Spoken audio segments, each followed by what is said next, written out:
Hey, Marcus and Donald. I'm Anas with the Dusty Wheel. I co-host the show with Matt. It's awesome to see you and talk season three. Hey Ah, man, great how to you see you too, doing? lads. How are you Love you doing? guys. I'm doing awesome. I'm going to start with you, Marcus. We've seen Perrin's relationship with the Wolves progress over the last couple of seasons. We saw Marcus, Perrin dream of the Wolf in the first season, met Elias, and then befriended Hopper, lost Hopper. How do we see that kind of progress in season three with the Wolves and dreams for Perrin? Yeah, no, I think there's a lot of kind of that journey that he went through in season two. I think it's really interesting to see like really him kind of start to embrace himself actually kind of going into kind of season three. I think there's kind of this identity crisis in season two, and I think he's kind of has an understanding of these kind of abilities and these kind of like powers that he possesses, and when he goes home maybe to just kind of hopefully kind of relax and be away from any danger, as soon as he realizes that there's kind of there's white cloaks and there's Trollocs there, that, actually some of these kind of abilities and powers are something that could benefit him and the people around him in any kind of conflict or battle that happens. So I think, I think it's learning from those kind of moments with Elias and with Hopper, and he kind of brings it into, when he travels back home to the Two Rivers. Yeah, we're really looking forward to that journey back home and everything that comes with that. And we love seeing Hopper, and it was a fan favorite.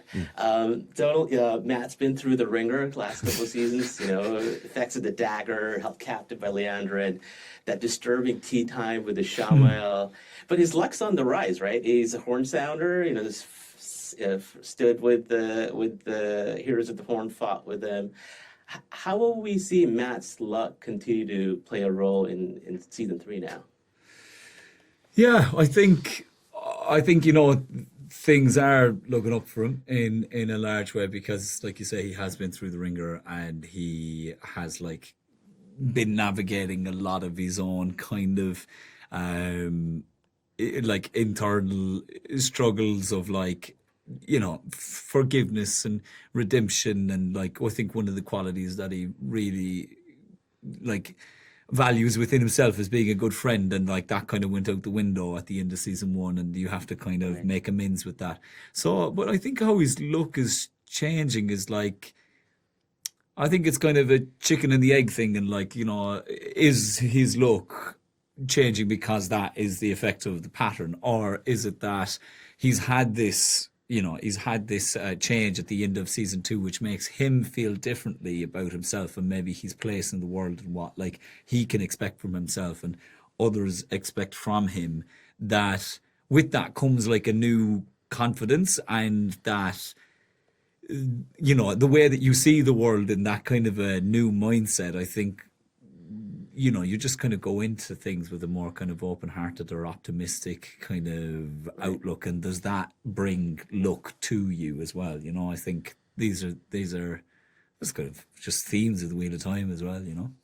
Yeah, yeah. I mean, hopefully a new costume. That we're all Yeah, waiting for yeah. that I for. mean, he's got to be. I'd be pretty hard done by if I was still wearing the same clothes as what they Right. started with in 2017. Yeah, yeah, yeah. Yeah. Really, Yeah. fingers crossed for that one. Yeah. For the both of you, there's new characters being casted, returning characters. Is there a particular character in season three that impacts Matt and Perrin's journey the most? And Marcus, maybe you could go with that first. Yeah, for sure. I think Isabella was actually announced maybe this week or last week, and Yeah, it's yeah. incredible that people will get to meet Faile. I know she's a highly anticipated character, and I think she just brings an energy that's so different to the show. I think Perrin's learned a lot from all these characters he's met on his journey, whether it be the Shinorans or Avienda or Elias. But I think finally he meets someone who kind of, I don't know, kind of snaps about of this kind of like this kind of heavy weight and heavy toll he's been carrying for so long. She kind of sees something Right. within him that he can't see himself. So I think that relationship will be amazing to watch it kind of blossom throughout season three. Yeah, yeah. I look forward to that. I think Donald, you.